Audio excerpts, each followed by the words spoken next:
عبداللہ بن مسعود نے فرمایا کہ نبی صلی اللہ علیہ وسلم نے نماز پڑھائی۔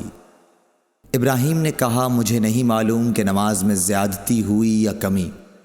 پھر جب آپ نے سلام پھیرا تو آپ سے کہا گیا کہ یا رسول اللہ صلی اللہ علیہ وسلم کیا نماز میں کوئی نیا حکم آیا ہے؟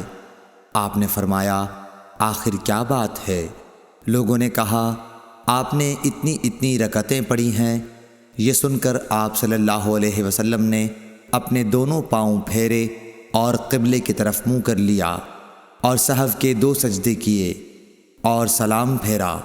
پھر ہماری طرف متوجہ ہوئے اور فرمایا کہ اگر نماز میں کوئی نیا حکم نازل ہوا ہوتا تو میں تمہیں پہلے ہی ضرور کہہ دیتا، لیکن میں تو تمہارے ہی جیسا آدمی ہوں، جس طرح تم بھولتے ہو میں بھی بھول جاتا ہوں، اس لیے جب میں بھول جایا کروں تو تم مجھے یاد دلایا کرو، اور اگر کسی کو نماز میں شک ہو جائے تو اس وقت ٹھیک بات سوچ لے اور اسی کے مطابق نماز پوری کرے، پھر سلام پھیر کر 2 سجدے سہو کے کر لے۔